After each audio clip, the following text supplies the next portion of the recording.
안녕하세요. 시험소 옆집 아저씨 태호입니다. 오늘은 대행사인 시험소 옆집에 대해서 좀 얘기를 좀 해볼게요.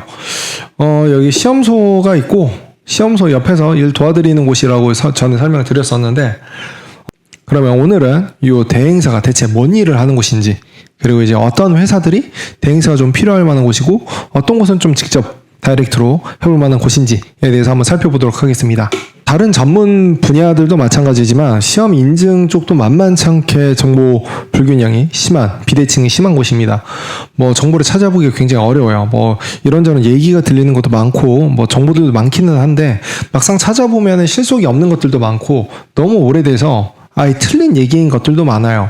그래서 직접 알아보자고 하자니 많죠. 어디 연락해야 할지도 모르겠고 용기 내서 한번 해봤더니 그거는 우리 쪽이 아니다. 다른 데 가봐라. 다른 데는 모르겠다. 막막한 경우가 많습니다. 정말 많아요. 그래서 이런 막막한 경우에 도움을 드리는 곳이 바로 대행사다 라고 보시면 돼요. 그래서 대행사가 그런 것들을 도와드리는 곳인데, 그래서 뭐 하는 곳이냐? 일반적으로는 시험 인증 상담하고 인증 대행 쪽을 해요. 시험 인증 상담이라고 하면은 제품을 확인하고 어떤 인증이 필요한지를 확인해 줍니다. 그리고 그 인증에 대한 기간이나 비용, 절차 같은 걸 안내해드리는 일반적인 상담들을 좀 진행을 하고요.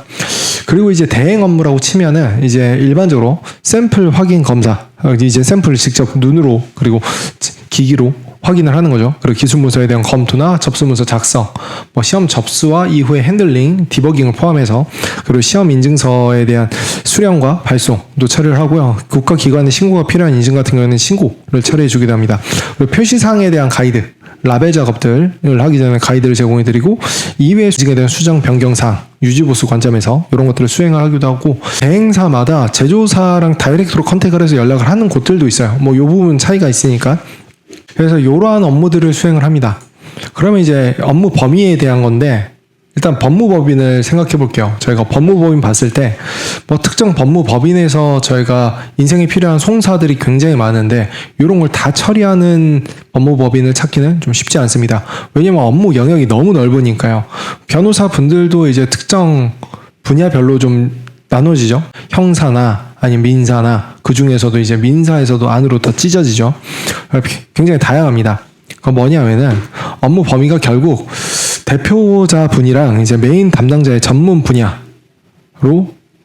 정해지는 경우가 많아요. 그래서 전기, 전자, 어린이, 생활용품, 화학제품류, 의약 외품과 의료기기, 위생용품, 식품, 기구용 포장까지 해서 화장품, 동물 관련 물품까지 해서 식약처 쪽을 전담으로 하는 곳들도 있고, KS 인증이나 ISO 인증 위주, 위생안전 기준이나 가스용품, 보호구, 조달청 관련, 그 외 신뢰성, 되게 이런 전문 분야들을 갖고 있는 대행사들이 많아요. 요거를 한 번에 다 처리할 수 있다? 그런 대행사는 제가 아직까지 들어보지도 못한 것 같아요. 그래서 그렇게 업무 범위가 굉장히 좀 다양하다라고 볼 수가 있겠습니다. 그러면 이제 대행사가 대체 뭐 하는 곳이고 어떤 것들을 하는지에 대해서 살펴봤는데요. 네, 그러면 대행사가 필요할 만한 업체들은 어떤 곳들이 있는지 한번 살펴볼게요. 일단 첫 번째로는 이제 다양한 카테고리를 취급하는 업체입니다. 카테고리가 다양하다라는 거는 이제 굉장히 다양한 품목들을 취급한다라는 거거든요.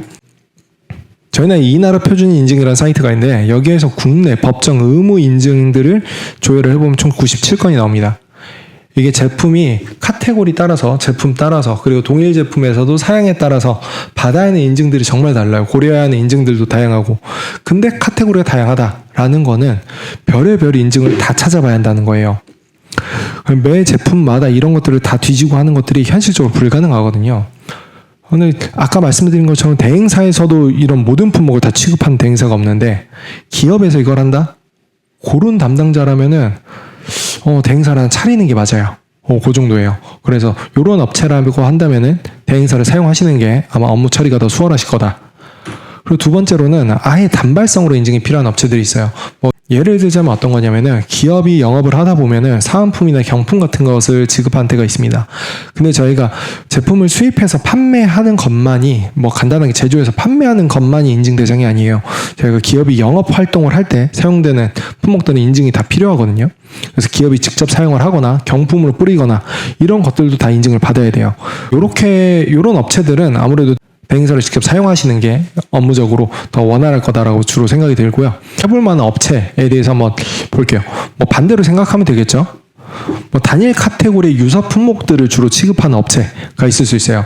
그리고 이 중에서도 신제품 출시 주기가 짧은 업체들이 있습니다. 이런 업체들은 직접 해볼 만하다고 생각해요.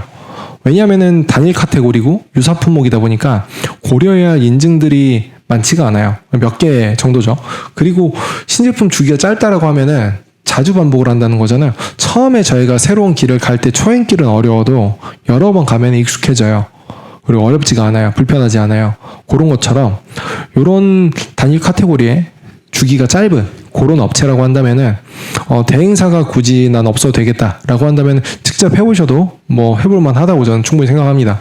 뭐 처음이 어려운 거니까요. 근데 이제 다른 카테고리로 간다라고 하면은 이제 좀 고민을 해봐야겠죠. 전혀 다른 인증들을 고려해야 하니까요. 그리고 두 번째로는 외국 본사의 한국 지사로 본사 제품만 취급하는 업체가 있어요. 받을 때 필요한 문서나 아니면 기술적인 서포트 같은 것들을 필요한 경우가 많은데 그런 것들을 받기가 쉽지 않을 때 대행사가 더 빛을 발하거든요.